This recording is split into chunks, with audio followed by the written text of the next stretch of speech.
तो आज हम लोग सॉल्व करेंगे एडवांस एक्सेल का डे 10। डे 9 तक हम लोग क्या किए थे, एग्जाम्पल नंबर डिप्रिशिएशन निकाल लिए थे। डिप्रिशिएशन हो गया था ना कल। अब जब डिप्रिशिएशन कैलकुलेट हो गया तो अब हम लोग बात करेंगे एग्जाम्पल नंबर 4, 5, 6 की। अब देखिए एग्जाम्पल नंबर 4 की बात करेंगे तो हमें इसमें निकालना है एनपीवी। एनपीवी का फुल फॉर्म होता है नेट प्रेजेंट वैल्यू। क्या होता है फुल फॉर्म से? क्या मतलब, हमको फार्मूला चलाने से मतलब है, यही चाहते ही हैं आप लोग। लेकिन चलिए फुल फॉर्म से नहीं मतलब है, लेकिन मतलब इस चीज़ से होना चाहिए कि ये एनपीवी का फार्मूला क्यों चलाया जाता है और जब इसको चलाया जाता है तो ये किस काम में आता है। जैसे कि देखिए आज की डेट में, आज की डेट की बात करेंगे, जो आज का डेट चल रहा है जिसमें आप लोग फाइनेंशियल की भी बात करते हैं, पैसे खर्चे करने की भी बात करते हैं, कुछ लोग पैसा इन्वेस्ट भी करते हैं। जैसे अभी साहब से पूछो तो वो तुरंत कहेगा यहाँ पैसा लगा दो, वहाँ लगा दो, वहाँ लगा दो। तो लोग पैसा लगाने की बात भी करते हैं। तो ये नेट प्रेजेंट वैल्यू किस काम में आता है? तो जैसे कि सपोज दैट एक 5 लाख रुपए है। कितना है? आज हमारे पास 5 लाख रुपए है। 4 साल के बाद उस 5 लाख की वैल्यू कितनी होगी? इन्वेस्टमेंट की बात अभी नहीं हो रही है, अभी किसकी बात हो रही है? 5 लाख रुपए हमारे पास है और उस 5 लाख की जो वैल्यू है, अगर 4 साल के बाद उसका कंपैरिजन उसी 5 लाख को देखी जाए तो उसकी वैल्यू कितनी होगी? कितनी होगी? 5 लाख है तो 5 ही लाख होगा, घटे बढ़ेगा तो नहीं, लेकिन उसकी वैल्यू कम हो जाती है। जैसे सपोज दैट आज अगर आप एक चश्मा खरीद रहे हैं 200 रुपये का, कितने का खरीद रहे हैं? 4 साल के बाद ये 200 रुपये का आपको मिलेगा। कितने का मिलेगा? हो सकता है 250 का मिले, हो सकता है 300 का मिले। तो पहले जो सपोज आप अभी जाते हैं, वो तो वैल्यू की बात होती है ना। वो तो जैसे अगर ये है कि उसकी उत्पाद ज़्यादा हो गई है तो लोग वैल्यू कम कर देते हैं उसकी, और अगर उत्पाद कम हो गई है तो उसको बढ़ा देते हैं। लेकिन आज से हम बात करेंगे कि आज से 5 साल पहले अगर आप 100 रुपया लेकर के जाते थे तो आप झोला भर के सब्जी लेकर के आते थे। आज की डेट में 100 रुपये में आपका सब्जी भरेगा? झोला भरेगा आपका? सब्जी से झोला भरेगा? नहीं भरेगा। क्यों? क्योंकि 5 साल पहले जो 100 रुपये की वैल्यू थी, आज की डेट में उसकी वैल्यू कम हो गई है। क्या हो गई है? जो 100 रुपये में आप झोला भरते थे, अब वो 100 रुपये में आप एक प्लास्टिक भरेंगे। तो इसमें महंगाई नहीं होता है, इसमें क्या होता है कि आपके रुपए की वैल्यू कम हो गई है। जैसे कभी कभी बात करते हैं डॉलर बढ़ गया, तो डॉलर बढ़ने का मतलब डॉलर की बढ़ोतरी नहीं हुई है, आपके रुपए की वैल्यू घट गई है। तो वैल्यू क्या होती है? घटती है। कोई भी अगर आप पैसा रखे हैं, जैसे पहले के लोग क्या करते थे, जमीन खोद करके पैसा उसमें गाड़ देते थे। क्या करते थे? हंडी उंडी मिली है कि नहीं? कभी मिली है? गाँव में मिलता भी है, लोग पुराना घर और खुदवाते हैं तो हंडी मिलती है तो फिर गायब हो जाते हैं। तुम्हें मिली है ना? अच्छा। नहीं, हम देखे हैं, बचपन में थे, किसी को मिला था, तुरंत दिल्ली भागे थे बेचने के लिए। क्योंकि गवर्नमेंट, अगर गवर्नमेंट की या किसी की भी नज़र पड़ गई तो वो तुरंत ले लेती है ना। चाहे आपके ज़मीन के घर में से ही भी निकलेगी तो वो क्या करेगी? गवर्नमेंट उसको ले लेती है। हाँ, तो जब ये निकलता था तो जैसे उस टाइम, अगर सोने की बात करेंगे या पैसे की बात करेंगे, सपोज उस टाइम किसी ने 1 लाख रुपया गाड़ के रखा हुआ है। ठीक है? कितना रखा हुआ है? 1 लाख रुपए का जेवर रखा हुआ, कोई कुछ भी चीज़ रखा हुआ है। जब 1 लाख रुपया निकाल करके आज से 20 साल के बाद रखी जाएगी तो ऐसे 1 लाख रुपए में क्या मिलेगा? पहले लोग क्या करते थे, 1 लाख रुपए में कितने घर बनवा डालते थे, घर में कितनी शादियां हो जाती थी 1 लाख रुपए में ही। आज की डेट में एक बाइक खरीद के आएगी, वो भी चली जाएगी। तो उससे क्या होता था ना कि आपकी क्या है, जो आप पैसा बचा के रखते हैं वो सही है कि आप पैसा बचा के सेव रखते हैं, लेकिन अगर वो पैसा एक जगह पे कहीं पे रखा गया है तो बाद में उसकी वैल्यू क्या हो जाती है? कम होती है। इसी वजह से बोला जाता है कि आप क्या करिए, अमाउंट को इन्वेस्ट किया करिए, यानी बाजार में उसको चलाया करिए। क्या कराया करिए? उससे क्या होता है, उसकी वैल्यू बढ़ती रहती है। तो वही ये क्वेश्चन है कि आपसे ये पूछा जा रहा है कि अगर एक बिजनेस में कॉस्ट कितनी है, 5 लाख, 5 लाख है 50 लाख है, 50 लाख रुपए की, 5 लाख है, 50 लाख,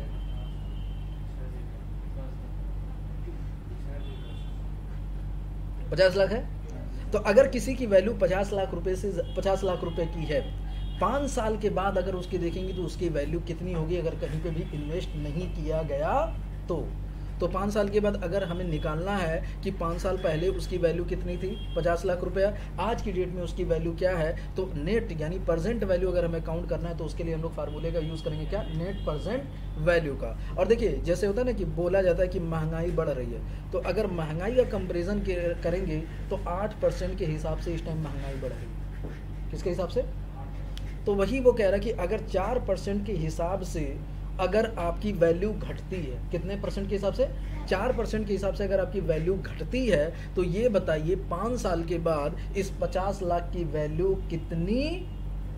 कितनी हो। जैसे एक बिजनेस है जिसमें 50 लाख रुपए की बात की गई है, पहले साल क्या किया गया, 5 लाख रुपया निकाल लिया गया है, फिर दूसरे साल क्या किया गया है, 5 लाख इन्वेस्ट किया गया है, तीसरे साल क्या किया गया है, 1,20,000 किया गया है, सॉरी 12 लाख किया गया है, चौथे साल 19 लाख इन्वेस्ट किया गया है, और 5वें साल कितना किया गया है, 25 लाख। तो ये बताइए कि आज की डेट में उसकी वैल्यू क्या होगी। तो उसके लिए फार्मूला क्या चलेंगे, NPV। क्या चलेंगे, ब्रैकेट ओपन करेंगे, क्या पूछ रहा है आपसे, क्या पूछ रहा है, रेट कितना दिया हुआ है, 4%, कॉमा। अब यहाँ पे पूछा वैल्यू 1, वैल्यू 2, वैल्यू 3। तो वैल्यू 1, वैल्यू 2 का मतलब एक साथ पूरा सेल लेंगे, लेकिन कब से, फर्स्ट ईयर से। कब से लेंगे, फर्स्ट ईयर से लेकर के लास्ट ईयर तक, और एंटर कर देंगे। तो देखिए 5 साल के बाद अगर उसकी वैल्यू घटती है 4% के हिसाब से, तो कितना मिलेगा आपको, 47,27,250 रुपये। इसकी वैल्यू घटी कि बढ़ी, घट गई, समझ गए ना। वही 50 लाख पूरा इन्वेस्ट किया होता है तो इसकी वैल्यू बढ़ जाती, समझ गए ना। चलिए अब देखिए उसी तरह एग्जांपल नंबर 5 है, यहाँ पे भी आपको क्या निकालना है, NPV निकालना है। तो NPV के लिए कौन सा फार्मूला चलाएंगे, is equal to NPV, rate आपका कितना हो जाएगा 4%, कॉमा, फिर उसके बाद है क्या, वैल्यू 1, वैल्यू 2। तो यहाँ पे हम लोग क्या लेंगे, वैल्यू 1, वैल्यू 2, ठीक है। तो ये तो सेम आंसर ही आएगा क्योंकि सेम है सारी चीज़। अब हमें निकालना IRR। IRR का मतलब क्या होता है, internal rate of return. IRR का मतलब क्या होता है, इंटरनल रेट ऑफ रिटर्न होता है। ये इंटरनल रेट ऑफ रिटर्न का यूज़ क्यों किया जाता है, तो जैसे ये देखा जाता है कि जैसे यहाँ पे डिस्काउंट कितने % के हिसाब से घट रहा है, कितने % के हिसाब से घट रहा है, 4% के हिसाब से घट रहा है। लेकिन हम चाहते हैं कोई एक ऐसा परसेंटेज के हिसाब से घटे जिससे क्या हो कि हमारी फ्यूचर में भी वैल्यू वही रहे, 50 लाख का ही 50 लाख रहे, ना घटे ना बढ़े। तो उसके लिए हम लोग यूज़ करेंगे IRR, internal rate of return. Bracket open करेंगे, आपसे ये पूछेगा वैल्यूज़, तो वैल्यूज़ पूरी होगी कि 50 लाख पहले था, उसके बाद 5 लाख निकाला गया, फिर 5 लाख रुपए इन्वेस्ट किया गया। तो आपको यहाँ से लेकर के यहाँ तक बताना है, यहाँ से लेकर के क्या करना है, यहाँ तक बताना है पूरा। ये NPV मत लीजिएगा, ये तो फार्मूला चला है ना, कॉमा, गेस किसको करेंगे, परसेंटेज, डिस्काउंट वाले रेट को एंटर कर देंगे। तो कितने % के हिसाब से, अगर 3% के हिसाब से अगर इंटरनल रेट ऑफ यानी डिस्काउंट घटता है तो समझ जाइए आपका पूरी की पूरी वैल्यू कितनी रहेगी, ना डिस्काउंट में आपका कोई भी लॉस नहीं होगा। 4% के हिसाब से घटेगा तो आपको कितना मिलेगा, 47,000 को उसकी वैल्यू हो जाएगी। लेकिन अगर यही 3% है कि देख लीजिए इसको जरा परसेंटेज में करिएगा, कितना है 2.66। अगर 2.66 किस रेट से घटेगा, डिस्काउंट होगा, तो आपको ना प्रॉफिट होगा ना लॉस होगा। चलिए यहाँ पे भी वही चीज़, यहाँ पे भी क्या होगा, नेट प्रेजेंट वैल्यू, ब्रैकेट क्या करेंगे ओपन, रेट क्या हो जाएगा 4%, कॉमा, ये आपका वैल्यू 1, वैल्यू 2 क्या होगा, फर्स्ट ईयर से लेके 5th ईयर तक। IRR के लिए IRR वैल्यू क्या हो जाएगा आपका, क्या हो जाएगा, ये कॉस्ट ऑफ बिजनेस से लेकर के पूरा, कॉमा, गेस किसको करेंगे 4%, एंटर कर। तो ये आपका 2.66 हो गया। अब बात करेंगे हम लोग किसकी, री इन्वेस्टमेंट रेट, यानी इस पैसे को आपने कहीं पे क्या किया, इन्वेस्ट कर दिया। जब इन्वेस्ट कर रहे हैं तो आपको पता होगा कितना परसेंट फ़ायदा मिल रहा है, तो कितना परसेंट सपोज दैट मान लेना पड़ेगा। क्या करना पड़ेगा? मानना पड़ेगा। कितना परसेंट अगर कहीं इन्वेस्ट करेंगे तो कितना परसेंट मिलेगा आपको? 8% कर दें। तो अगर 8% आप करते हैं और आपका discount internal rate of return कितना है? 2.66 है, तो MIRR क्या होगा? यानी मॉक इंटरनल रेट, इसका एक बार फुल फॉर्म देख लीजिएगा, मेरे दिमाग में नहीं आ रहा है। MIRR देखिए ज़रा, तो क्या चलेंगे? Is equal to MIRR bracket open, values क्या हो जाएगा? पूरी सेल, कॉमा, फिर आपसे क्या पूछेगा? ये फाइनेंस रेट क्या हो जाएगा? Internal rate of return, comma री इन्वेस्टमेंट रेट जो आपने री इन्वेस्ट किया। तो कितना आएगा ये आपका? 3.70%। समझ गए? तो देखिए, जब आपको वैल्यू आज की डेट की पता करनी हो तो उसके लिए क्या चलाएंगे? Net present value. ठीक है, अगर आपको ये पता करना है कि नो प्रॉफिट नो लॉस हो तो उसके लिए क्या चलाएंगे? Internal rate of return. ठीक है, और अगर आप कहीं भी उसको इन्वेस्ट करते हैं, फिर उसके बाद अगर आपको इंटरनल रेट ऑफ रिटर्न को मॉडिफाई करना है तो उसके लिए क्या फार्मूला चलाएंगे? MIRR। समझ गए? चलिए, ये जल्दी कहीं पढ़ाया नहीं जाता, पता नहीं कैसे इसमें दिया। वही अगर बताया गया कि जैसे बिजनेसमैन ये कहते हैं कि जैसे हमने 5 लाख रुपए प्रॉफिट पहले कमाई थी और उसको मैंने कहीं पे इन्वेस्ट नहीं किया, तो आज की डेट में उसकी वैल्यू क्या है? पहले अगर हम 5 लाख रुपए में वो मशीन खरीद सकते थे, तो अब ये बताइए कि उस मशीन को कितने में खरीदा जाए। समझ गए ना? वही चीज़ बतानी होती है, तभी चलाया जाता है। बहुत ज़्यादा इंपॉर्टेंट होता है जब ये बोलता है कि अच्छा ये बताइए कि कितने परसेंट के हिसाब से हम इन्वेस्ट करें तो हमें इतना फ़ायदा मिलना चाहिए। अरे जैसे डेटा टेबल का यूज़ किया गया था ना, उसी तरह अगर वैल्यू किसी की घटती है तो यही आपको बताना पड़ेगा NPV चला करके, कि अगर कोई पैसा आप रखें उसको कहीं इन्वेस्ट नहीं कर रहे हैं तो आपको इतना लॉस होगा, और कहीं इन्वेस्ट कर देंगे तो लॉस होगा कि प्रॉफिट होगा। चलिए, अब देखिए, अब हम ये वही है एग्जाम्पल नंबर 1, जिसमें देखिए 4 जगह पे टेबल है और आपको आंसर यहाँ पे निकालना है। आंसर क्या निकालना है? एम्प्लॉय कोड पे अगर किसी का भी डालें तो यहाँ पे सबका आंसर आ जाना चाहिए। तो चलिए कैसे चलाएंगे? 4 टेबल है आपके पास और 4 टेबल है और आंसर यहाँ पे निकालना है, तो क्या चलाएंगे? Is equal to if error कितनी बार? 3 बार। लुकअप, फिर यहाँ पे क्या चला देंगे? वी लुकअप वैल्यू क्या हो जाएगी? एम्प्लॉय कोड, इसको हम लोग क्या करेंगे? लॉक कर देंगे, कॉमा टेबल एरे का मतलब पहला वाला पूरी टेबल। उसके बाद क्या करेंगे? इसको एरे फंक्शन से यूज़ किया जाए क्या? ड्रैग नहीं करना पड़ेगा, लेकिन बड़ा लंबा हो जाएगा ना है? लेकिन इससे लेकिन उसमें भी तो बहुत ज़्यादा वो नहीं, 1 2 कहाँ, 2 3 4 5 ऐसा करके देना होता है एरे फंक्शन का। ये वाला आता है ना, ये वाला किया जाए ना। चलो, तो पहले यहाँ से किसी का एम्प्लॉय कोड कॉपी करके पेस्ट कर दिया जाए कि बाद में दिक्कतें ना आए। सेलेक्ट करेंगे, देखते हैं एरे फंक्शन मैंने भी कभी इसमें यूज़ नहीं किया है, एक बार चेक किया जाएगा। ठीक है, इफ एरर, और कितनी बार इफ एरर चलेगा? 3 बार। ठीक, इफ एरर, फिर उसके बाद क्या चलाएंगे? वी लुकअप वैल्यू क्या हो जाएगी? एम्प्लॉय कोड, इसको हम लोग क्या करेंगे? लॉक कर देंगे, कॉमा टेबल एरे का मतलब क्या हो जाएगा? पूरी पहली वाली टेबल पूरी लेंगे और इसको भी हम लोग क्या करेंगे? लॉक कर देंगे, कॉमा किस कॉलम में आपका आंसर है? तो 2 3 4 में है, तो यहाँ पे क्या करेंगे? करली ब्रैकेट ओपन करेंगे, 2 3 4 करली ब्रैकेट क्लोज, कॉमा फिर उसके बाद एग्जैक्ट मैच के लिए क्या लगाएंगे? 0 ब्रैकेट क्लोज। पहली बार में एक ही ब्रैकेट क्लोज होगा, कॉमा फिर क्या चलाएंगे? V lookup value employ code lock, comma table array का मतलब दूसरी वाली टेबल, और इसको भी हम लोग क्या करेंगे? लॉक कर देंगे, कॉमा किस कॉलम में आंसर है? तो करली ब्रैकेट ओपन करेंगे, 2 3 4 करली ब्रैकेट क्लोज, कॉमा 0 ब्रैकेट 2 बार क्लोज। क्यों? एक आपका वी लुकअप का, दूसरा किसका? इफ एरर का, कॉमा फिर क्या चलाएंगे? वी लुकअप वैल्यू क्या हो जाएगी आपकी? एम्प्लॉय कोड लॉक करेंगे, कॉमा फिर उसके बाद टेबल एरे का मतलब तीसरी टेबल, और उसको भी हम लोग क्या करेंगे? लॉक कर देंगे, कॉमा किस कॉलम में आंसर है? करली ब्रैकेट ओपन करेंगे, 2 3 4 करली ब्रैकेट क्लोज। करली ब्रैकेट क्लोज कॉमा 0, कितने ब्रैकेट क्लोज होंगे? 2। कहाँ नहीं लगा? कहाँ बेटा? 0 के बाद ब्रैकेट नहीं लगा है? करली ब्रैकेट नहीं क्लोज किए हैं, क्लियर तो है? ठीक है, कॉमा, फिर उसके बाद क्या चलाएंगे? वे लुकअप, लुकअप वैल्यू क्या हो जाएगी? एम्प्लॉय कोड, क्या करेंगे? इसको लॉक कर देंगे, कॉमा, टेबल एरे का मतलब फिर इस बार चौथी टेबल, और इसको भी हम लोग क्या करेंगे? लॉक कर देंगे, कॉमा, फिर उसके बाद करली ब्रैकेट ओपन 2, 3, 4, करली ब्रैकेट क्या करेंगे? क्लोज, कॉमा 0, कितने ब्रैकेट क्लोज होंगे? 2। शॉर्टकट की क्या प्रेस करेंगे?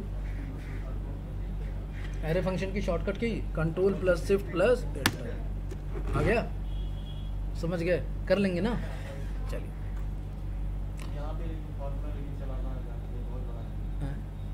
अरे तो क्वेश्चन भी तो बहुत टफ है, कोई निकाल पाएगा क्या आंसर? 4 टेबल से एक ही में आंसर निकालना हो तो है? इसके लिए पूरा आपको एक एक दिन का टाइम दिया जाता है कि एक क्वेश्चन आपको दे रहे हैं, उसको सॉल्व करके दिखाइए।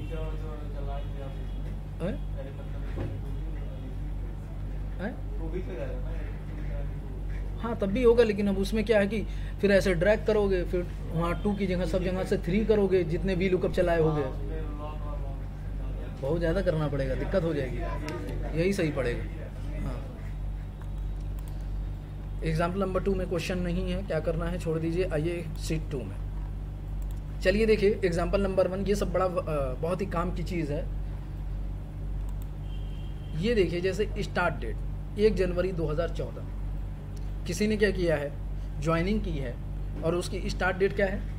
1 जनवरी 2014, और 31 जनवरी 2014 को कितने दिन इन्होंने वर्किंग की? इन्होंने नहीं की, कितने दिन वर्किंग डेज मानी जाएगी?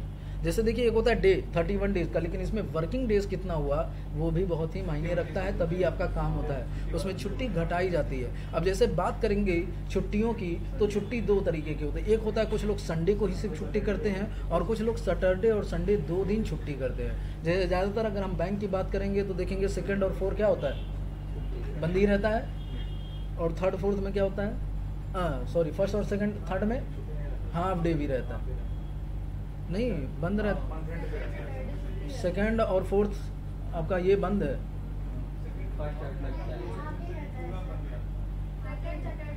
हाफ डे यही है, हमसे ज़्यादा जाने लगी।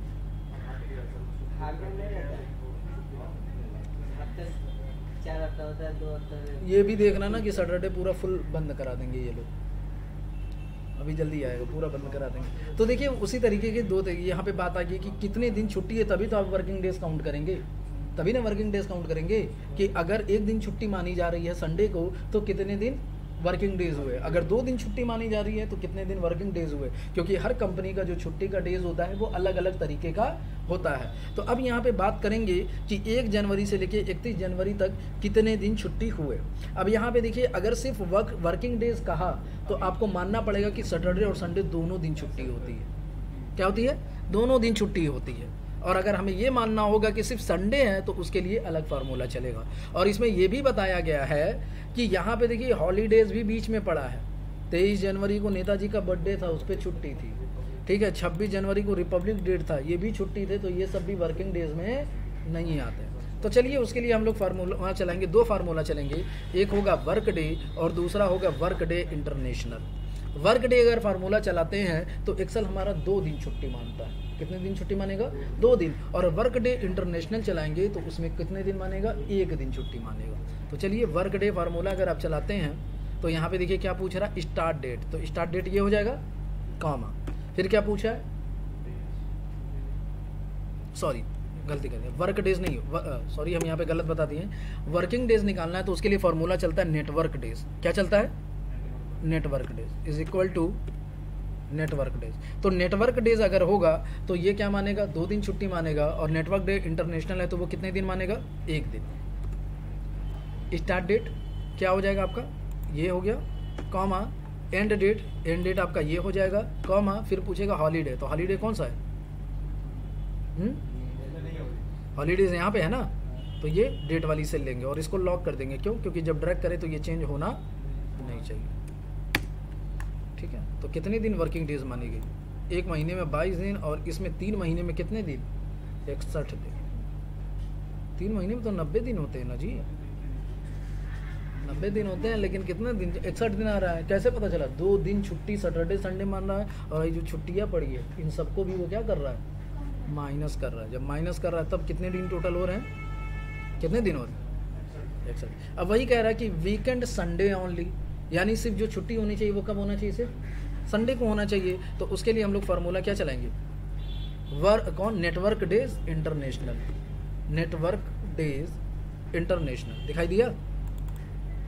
अब क्या पूछ रहा है? स्टार्ट डेट आपका ये हो जाएगा, कॉमा, फिर उसके बाद एंड डेट ये हो जाएगा, कॉमा, फिर उसके बाद वीकेंड, यानी किस दिन आप छुट्टी चाहते हैं? सिर्फ संडे के दिन ना, तो संडे के दिन अगर छुट्टी है, हाँ, तो जिस दिन आप छुट्टी एक दिन मानना चाहते हैं उसी वो नंबर लगाएंगे। तो सिर्फ संडे ओनली करना चाहते हैं तो उसके लिए 11 लगाएंगे। क्या लगाएंगे? 11। तो यहाँ पे टाइप करेंगे क्या? कोई कहते हैं नहीं हमारे यहाँ सिर्फ मंगल के यहाँ छुट्टी रहती है, तो उसके लिए क्या लगाएंगे?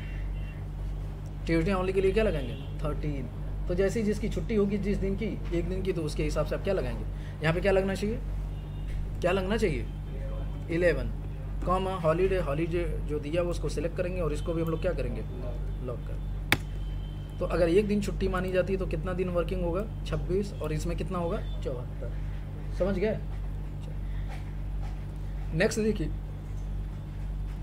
Work day, weekend, Saturday and Sunday. यानी जैसे देखिए आपने कोई सामान ऑर्डर किया है कितने तारीख को? 15 जनवरी को, और उन्होंने बोला है कि डिलीवरी डेज कितने दिन लगेंगे? 10 दिन। तो ये बताइए 15 10 कितना हुआ? 25। तो क्या 25 तारीख को आपको सामान आ जाता है? उसके लेट में आता है। तो आप लोग कहते हैं कि 25 तारीख का डेट 10 दिन बोला था, इतना लेट कर दिया, तो वो उनकी गलती नहीं रहती, वो वर्किंग डेज के हिसाब से काम करते हैं। वो जो 10 डेज आपको मौका दिए हैं कि 10 डेज बाद आपको डिलीवर होगा, वो वर्किंग डेज में होगा। किस डेज में होगा? हाँ, ये सैटरडे संडे हो गए तो फिर वो उसको काउंट नहीं करेंगे। ठीक है, तो वही ये बताना है आपको कि अगर 10 दिन डिलीवरी डेज ले रहे हैं तो ये बताइए 15 तारीख को अगर कोई चीज़ आप ऑर्डर करते हैं तो कब वो आपको डिलीवर होगा? तो उसके लिए आपको फार्मूला चलाना पड़ेगा वर्क डे। क्या चलाना पड़ेगा?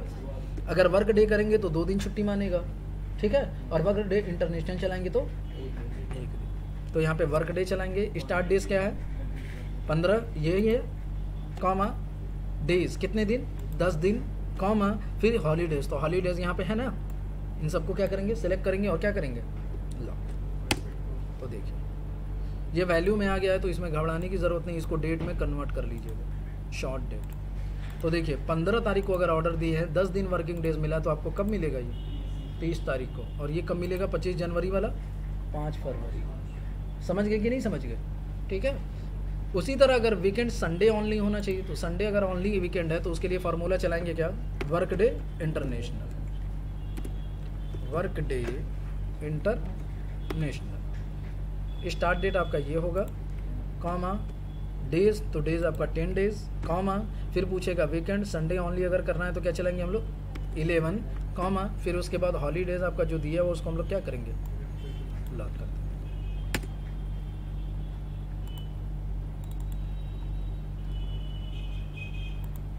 जनरल में जाके यहाँ से क्या करेंगे? Short date. तो अगर आप एक दिन छुट्टी मानते हैं तो कब आपका सामान आ जाएगा? 28 तारीख तक। चलिए नेक्स्ट एग्जांपल नंबर 3 देखिए, आपको एक्सपीरियंस निकालना है। यानी अगर आप किसी कंपनी में ज्वाइन किए हैं 10/5/2007 को, तो ये बताइए कितने साल का एक्सपीरियंस हुआ? तो कितने साल का एक्सपीरियंस हुआ? तो देखिए जब भी एक्सपीरियंस निकाला जाता है तो ये नहीं कहा जाता है कि हम 2 साल 5 ही दिन काम किए, ऐसे थोड़ी ना कोई बोलता है। कितने साल बोलता है? सीधा 2 साल बोलता है, 3 साल बोलता है, 2.5 साल बोलता है, इस तरीके से बोलता है। तो जब भी आपको एक्सपीरियंस निकालना हो तो उसके लिए हम लोग फार्मूला चलाते हैं ईयर फ्रैक। फार्मूले का नाम क्या होगा? फार्मूले का क्या नाम होगा? Year frac. ब्रैकेट ओपन करेंगे, स्टार्ट डेट आपका ये है, comma, end date. End date का मतलब आज का डेट। अगर एंड डेट डालना है तो बता वो डेट डाल दीजिए, और नहीं तो अगर आज का है तो आज के लिए क्या चलाते हैं? आज के लिए क्या चलाते हैं? टुडे। ब्रैकेट ओपन करेंगे और ब्रैकेट क्या करेंगे? Close, comma. अब ये बताइए यहाँ पे देखिए कई ऑप्शन आएंगे। 0 कब लगाया जाता है? जब आप पूरे साल कितना दिन मानते हैं? 360 दिन। तब उसके लिए क्या लगाएंगे? जीरो लगाएंगे। और अगर actual oblique actual, actual oblique actual का मतलब क्या होगा, एक्चुअल ऑब्लिक एक्चुअल का मतलब ये होता है कि अगर आपका साल 365 दिन का है तो 365 मानेगा, 366 दिन का है तो 366 दिन काउंट करेगा। अब यहाँ पे एक्चुअल यानी हर साल को कितना मानेगा, 360। और फिर ये क्या है, एक्चुअल ऑब्लिक 365 यानी 366 है तो 366 नहीं तो 365। और यूरोपियन में क्या होता है, यूरोप कितने का मानता है, वो भी क्या करता है, हर महीने को कितना दिन मानेगा, एक्सपीरियंस के मामले में 30 दिन मानता है। तो हमें कौन सा लगाना चाहिए, एक्चुअल ऑब्लिक एक्चुअल। तो क्या लगाएंगे यहाँ पे 1, एंटर कर दीजिए। कितने साल का एक्सपीरियंस हो गया, 15 साल हुआ ही, 15 इसे ही जोड़ लीजिए, 2007 में है, 22 चल रहा है तो क्या होगा, अब मई महीना भी चल रहा है तो 15 साल हुआ कि नहीं हुआ। ठीक, ये 0.4 और आया है तो वही जो आपका 1-2 दिन आगे पीछे है, जो भी डेट है उसी हिसाब से, समझ गए। चलिए अब यहाँ पे देखिए एग्जाम्पल नंबर 3 है। इसमें आपको क्या करना है कि यहाँ पे एक्सेल क्या है 2010, वर्ड क्या है 2010, लेकिन इस टाइम चल क्या रहा है, क्या चल रहा है 2019 चल रहा है ना। तो 2019 चल रहा है एक्सेल का, तो इसमें हमें क्या करना है, एक्सेल तो रहना चाहिए, एक्सेल रहना चाहिए, बस जो 2010 है उसी को हमें क्या करना है, उसी को क्या करना है, चेंज कर देना है, 2019 कर देना, यानी अपडेट कर देना है। तो जब भी किसी पर्टिकुलर टेक्स्ट को आप बीच में से चेंज करना चाहते हैं तो उसके लिए फॉर्मूला चलाते हैं सब्स्टिट्यूट। क्या चलाते हैं, क्या चलाएंगे, सब्स्टिट्यूट। यहाँ पे चलाएंगे क्या, सब्स्टिट्यूट, ब्रैकेट ओपन करेंगे, टेक्स्ट, इसी टेक्स्ट को करना है कॉमा। अब ये पूछेगा टेक्स्ट, ओल्ड टेक्स्ट इसमें क्या है 2010 है ना, तो 2010 को किस में टाइप करेंगे, डबल इन्वर्टेड कॉमा में, और फिर कॉमा, फिर क्या पूछा है, न्यू टेक्स्ट, तो न्यू टेक्स्ट का मतलब 2019 डबल इन्वर्टेड कॉमा में टाइप करेंगे। आए नहीं, टेक्स्ट बोला गया है ना इसमें, हाँ डबल इन्वर्टेड कॉमा में लिखेंगे ना, क्योंकि वो टेक्स्ट है ना। टेक्स्ट को किस में, देखिए नंबर और टेक्स्ट जब मिलते हैं तो उसको एक्सेल क्या मानता है, टेक्स्ट ही तो मानता है। ठीक है, एंटर कर दीजिए। सॉरी, यहाँ पे कुछ बताना था, इंस्टेंट नंबर 0 या 1 लगा देंगे तब भी आपका आंसर आ जाएगा। 1 लगाएंगे तो ये क्या किया है, पहले वाले को किया है, दूसरे वाले को नहीं किया है। और मेरे हिसाब से अगर कुछ नहीं लगाते हैं 2019 अगर करके एंटरप्रेस करेंगे तो दोनों को कर देगा। और दूसरे के लिए देखिए दूसरा कर रहा है कि नहीं कर रहा है, किया ना, दूसरे में क्या कर दिया, दूसरे वाले को किया है, पहले को नहीं किया है।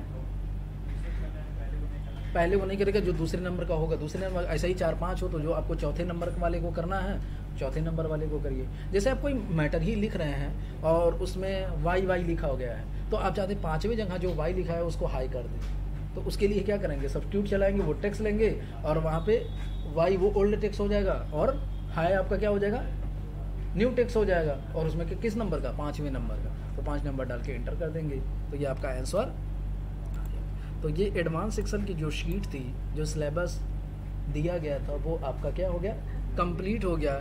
लेकिन अब हम लोग कल से सीखेंगे कि किस तरीके से क्वेश्चन कंपनी में आते हैं। और बड़े बड़े क्वेश्चन होंगे, इतने बड़े बड़े होंगे कि एक क्वेश्चन को सॉल्व करने में पूरी क्लास की टाइमिंग चली जाए। लेकिन ये है लॉजिक लगाना, घबराना नहीं है, घबराना नहीं है। चलिए इसको सॉल्व करिए।